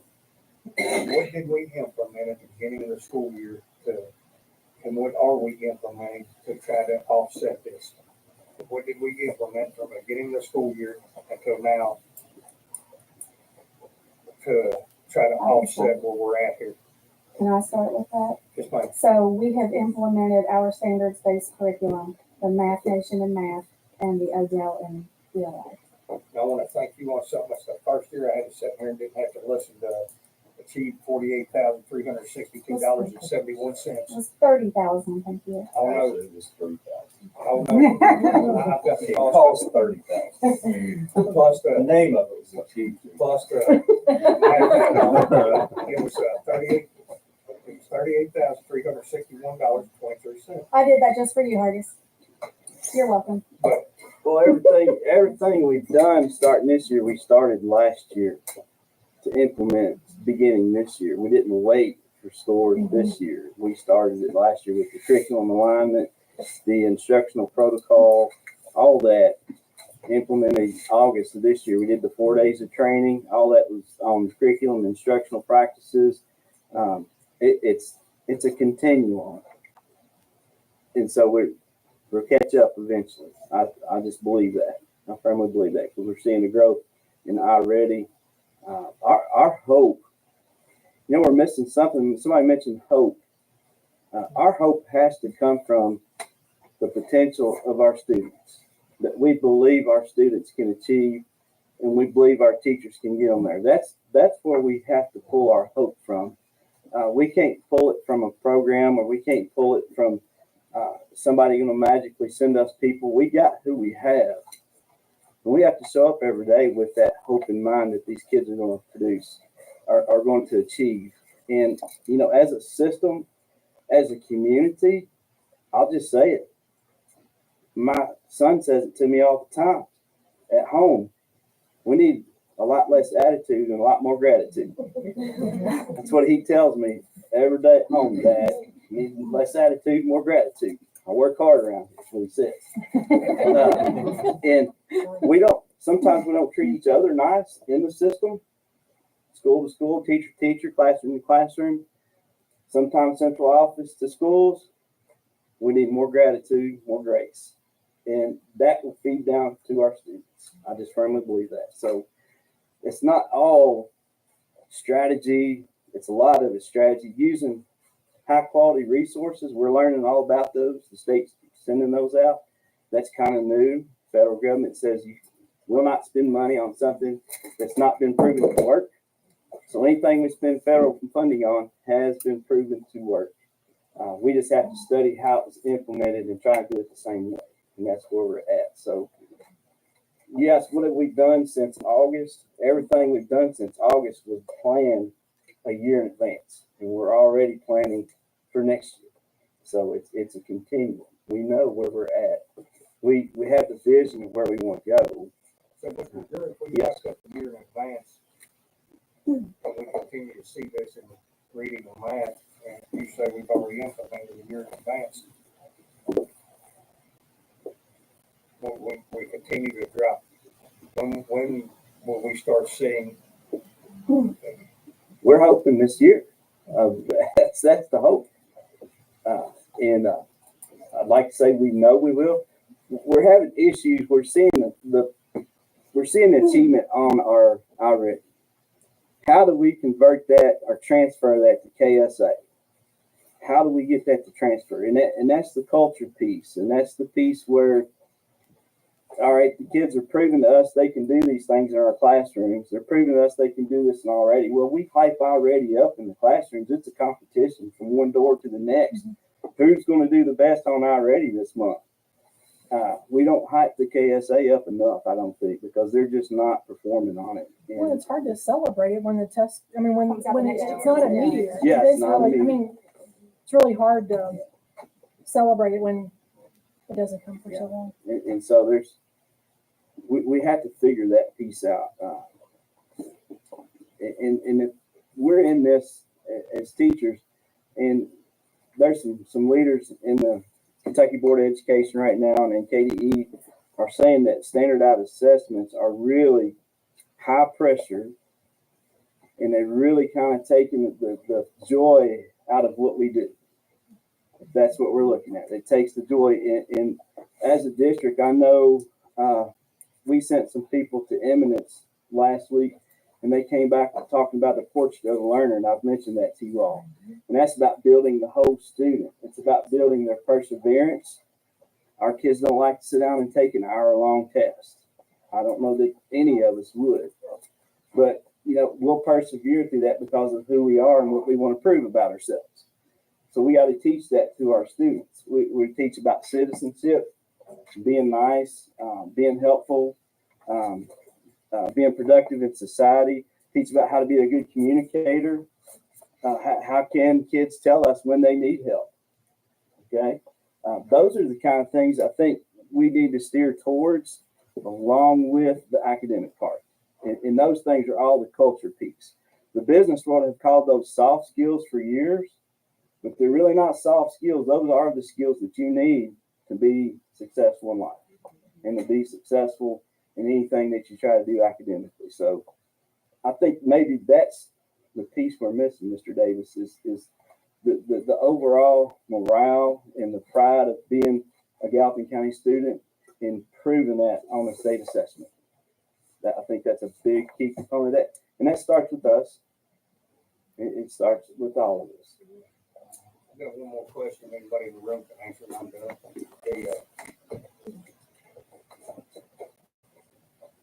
If you all had input on state assessment,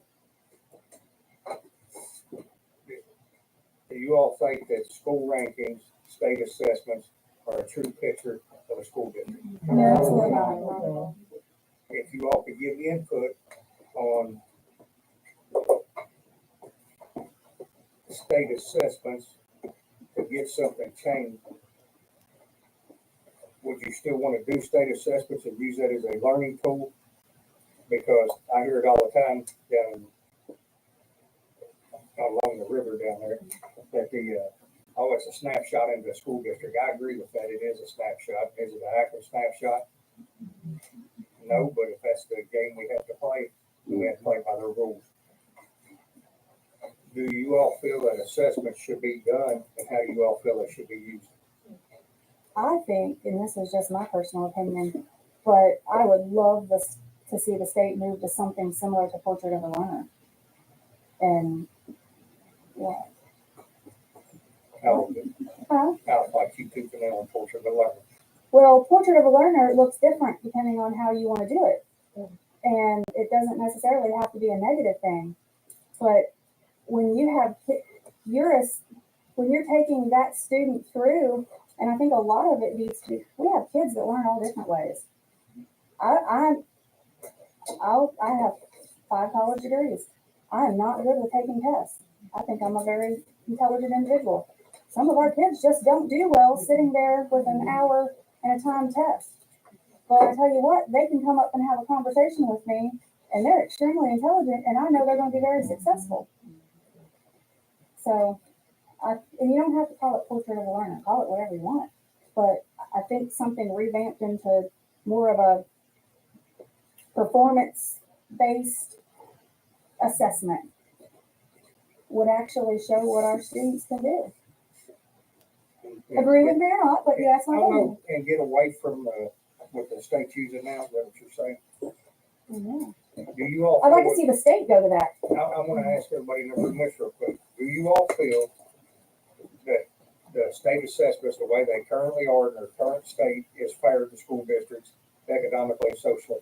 Absolutely. Thank you all. That's all I had. You said that 5 times already. Well, somebody spilled the air, so they're trying to beat us out. So, That's me. I feel there. It's time. all right, just Becky's got one more Polls thing. close here in just a few months. Gotcha, all right. This is Christmas coming. I know we're, talking about academics, but I think we should spend a few minutes talking about trends that you're seeing for mental health in your district, whether it's students or staff. So can somebody give me 2 or 3 minutes for school maybe about, what's going on there? How are we meeting the needs? Are you seeing different? Any major concerns? So, I mean, mental health is a definite issue at the high school with a large majority of our students. We did just renew our contract with Holly Hill to bring them in to do some therapy services, and we've started a new modified, I'm not really calling it renew anymore, but a modified renew program, trying to get that going. We still don't have enough. We have more students that need individual intensive therapy than we have services for. I had a parent tell me yesterday she doesn't qualify insurance wise with one group, and she's on a 6-month wait at the first place she can get in to get her child in somewhere. So it's not just a school problem, it's a society problem. It's everywhere. It's in Northern Kentucky and all over. I do feel like that bringing Holly Hill in though, I mean, it is helping. It's a step in the right direction. I think that is helping some of the kids that can get into that program. But as far as, the teacher part of it, I think our teachers are also struggling a lot with mental health and burnout. And I feel like a lot of that is the result of they're working from the time they get there to the time they go home with no breaks a lot of days. Recovery, we don't have subs, and then going home and finishing work they didn't get done. And that's a real struggle that I think. Can we share that? And we used to have an EAP program. Well, that's what we were, Mary Jane is the only today. I mean, ask me to look into it. If you have insurance through the school, you are covered for mental health. If you need to talk to someone, if you are burned out, if you just need to be rejuvenated. And I will tell you now, my daughter's a psychologist. They do almost everything video now after COVID. It works for some people it doesn't. She's a child psychologist. She sees a lot of her teenagers. Video chat. If you have a parent, I don't know who is talking, who didn't qualify with their insurance, they may qualify just for video psychiatric help. So that is available. It's not through Anthem, and I will send the link out to all the principals that I sent Amanda. So we do have that. It's the EPA. Do not struggle. If you want to talk to someone, that is offered to you and your family. If your family's on our plan, your family too. And if you're not on our plan, odds are, in this day and age, any plan you're on has some type of mental health coverage. Check it out if you need it. Thank you. We're used to seeing a lot of the struggles more at the upper grades, but we're seeing more and more kids struggling from kindergarten, first and second grade, and then we're passing them on. It's been a real struggle with behaviors and. Your counselors involved. And there's not enough of them. But I think if we look at the reports, I've had conversations with the sheriff too, the number of sexual abuse cases that are happening and drug cases, I mean, that he shares his report in the newspaper, that's not private knowledge. Those are our kids. I mean, like, so we're expecting them to come to school every day and perform when they're getting abused before they get on the bus. So I think that that's something, and it's growing, and we're just trying to help them. And I'm not a psychologist, I'm not a mental health provider, but trying to get them through their day is a win. And those, like, just touching base back, that's not a win we're ever going to see on a test. So it's huge, it's growing, and it is big. Mr. Lovell, anything? I see 30 kids. Yeah, I was gonna 30 say. kids that I schedule throughout the week. That doesn't include. So Monday through Thursday, I have 30 kids scheduled. They start at 7:30 when the doors open. I have kids that I see first thing in the morning. That doesn't include tickets they put in throughout the day. Also, our social worker has 6 middle schoolers. She also carries, that's 36. The hard part is I do enrollment as well. I do all the schedule, I do all the grades. If our attendance clerk is out, I cover attendance clerks. Last week, so like if I'm out, or if there's a crisis, then I have to shut down. So last week, I think I shut down for like 8 hours. I had 3 kids out of the crisis. So when I shut down, those kids don't take anything. But I'm the only counselor in my building. The social workers only go 1 day. I'm going to, in case I get on the next meeting, handle mental health. I'm going to put the motion to the floor again, by providing mental health to all students.